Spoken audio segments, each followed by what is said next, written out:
Hi guys, my name is Alexia. Today I'm going to be trying to find my next 5-star read. I'm hoping that within the 170 books that are on my physical TBR that there is at least a couple 5-star reads. So we're going to start out with The Wolf and the Woodsman. This is by Ava Reid, which is an auto by author of mine, so I'm very excited for this. I'm about 30% in already, and I am liking it. It definitely is a little bit of a slow start, but it is getting interesting, so we're going to start out with that one, and we'll just stop the video once I find a 5-star read. I am 30% into The Wolf and the Woodsman.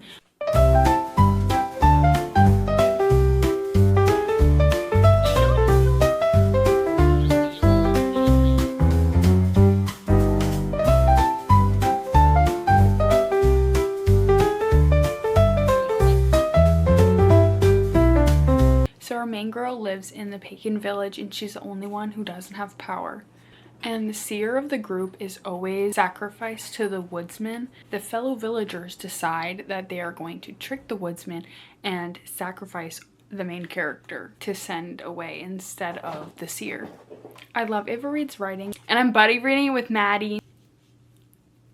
I'm now 77% into The Wolf and the Woodsman. It's probably my least favorite of Ava Reid's works that I've read so far. All of her other books that I've read, I've given a 5-star. I love her writing. This is her debut novel, so that might also be the case. I'm foreseeing that this will not be a 5-star read. I finished The Wolf and the Woodsman, and I'm gonna rate it 3.5 stars. This is the lowest rating I've given to an Ava Reid book, but it is her debut novel.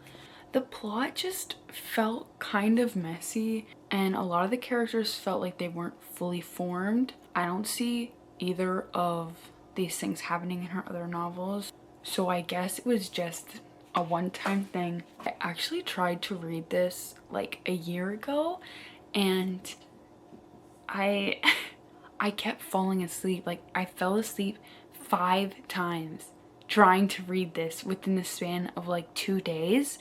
And it wasn't even like at night. I'm falling asleep midday. And I don't even nap. Like, I'm not even like that. So I was interested to pick it back up because I wanted to actually get far into it and read it. And it was more interesting this time, but it still did not give me that feeling like her other books did. I still enjoyed aspects of it. I feel like if you want to get into Ava Reid, I would definitely say you should probably start with A Study in Drowning. I started with Juniper and Thorn, and it is my favorite, but it is a little gory, which I feel like all of her books have an aspect of that, but I feel like that's probably the most. But I would definitely recommend checking out her other books. Sadly, because this wasn't a 5-star, I will be continuing. I started reading A Fate Inked in Blood. I'm about 17% in. I love the Bridge Kingdom series by the same author, so I love the writing and it's super interesting so far, so I'm excited to continue this one. I'm buddy reading this one with my friend Nina. I finished A Fate Inked in Blood. I rated it 4 stars, so sadly not a 5-star. This is a Norse-inspired romantasy. The main girl is a daughter of the goddess, so she is said to be the shield maiden who has been blessed by the gods to unite a nation under a power-hungry king. The love interest is the son of the king she is being married to. And at first, before I picked this one up, I was very hesitant. All I'd heard about this, that she falls in love with her husband's son, and that really made me want to steer clear of this book. But when they first meet, she is married to another man, and she's only married to his father technically on paper.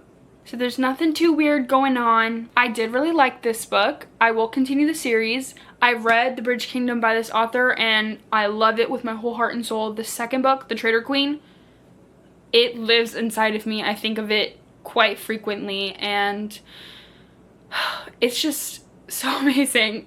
I just can never get over it. I love the writing. I love her. At points I did drift off a little. I did get a little bored, but for the most part it kept my attention. The ending, I knew it was going to smack me upside the head. I already knew it because in her other series, she loves to do that. She loves to rip the rug out from under you. I knew something crazy was going down. And of course. But I'm glad that I read this. The second book I think is coming out in May or sometime soon. The next book I'm going to read is Bringing Down the Duke. I've had this on my shelf for a bit and I actually did start it the other day and got like 13% in and put it down. And I almost considered DNFing it, but I decided not to. This follows Annabelle, who is one of the first female students at Oxford. They're trying to recruit men of influence to help campaign for the women's suffrage movement. And the target that was chosen for her is the cold, calculating Duke of Montgomery. I am very glad that I didn't DNF this book. I actually really liked it. I did rate it 4 stars, so the challenge is still going. But I really liked this. I haven't heard much of this, so towards the end, I really didn't know how it was going to go. I did not know if we were going to have a happy or sad ending. Didn't know where we were going with that. I'm very happy that her focus on education and the movement stayed consistent throughout the novel, because I despise when there's a female main character and she is so smart and educated and knows what she wants and is so determined, and then a guy comes into the book and then she's just like she drops everything. Why are we writing that, y'all? Like, come on, I'm done with it. I love when authors can write both coexisting, like can fall in love and have that life but also still have passion for the things they enjoy. I love it. I really liked this. I'm definitely going to be continuing this series. The next book I'm going to read is Radio Silence by... I've read all of the Heartstopper series and I have a couple of her standalone novels, so I want to get through some of those. This follows Frances, who is head girl and in her spare time loves to make art for her favorite podcast, Universe City, and Aled, who no one realizes is the creator of Universe City. Frances gets a message from Radio Silence to do a collaboration for the podcast. They start doing the podcast together and forming a friendship. I rated this 3.5 stars. I thought it was super cute and I really liked the characters. I love this world. I will say the writing is a little young for me at this point.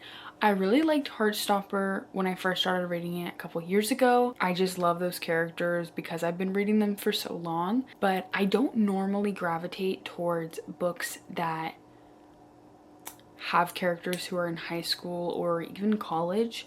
I would recommend this book if you're in high school or if you like reading YA. The next book I'm going to pick up is What You Wish For by Catherine Center. I have read all of her rom-coms.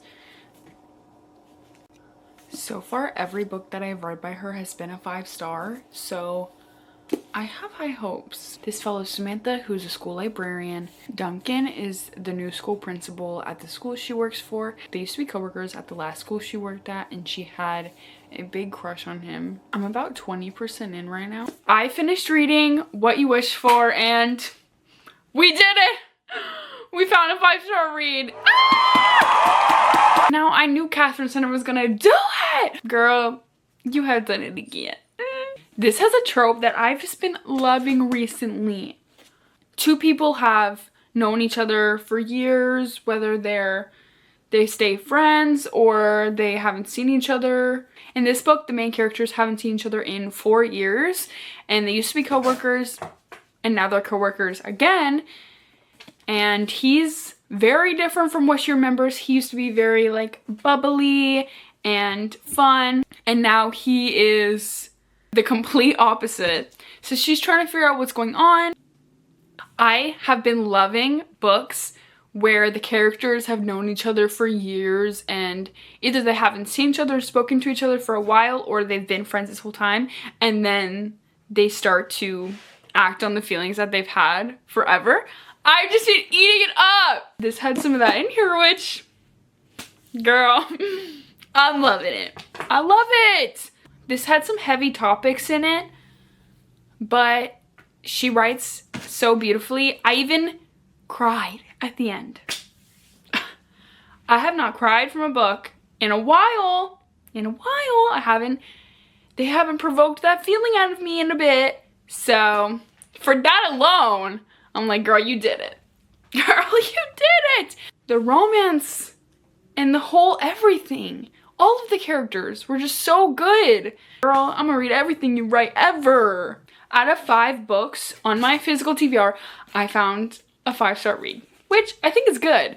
These 2 were 4-star reads, and these were both 3.5 stars. I will definitely be doing more videos like this soon because this was so much fun. Make sure to like and subscribe and find me on other socials. Thank you so much for watching.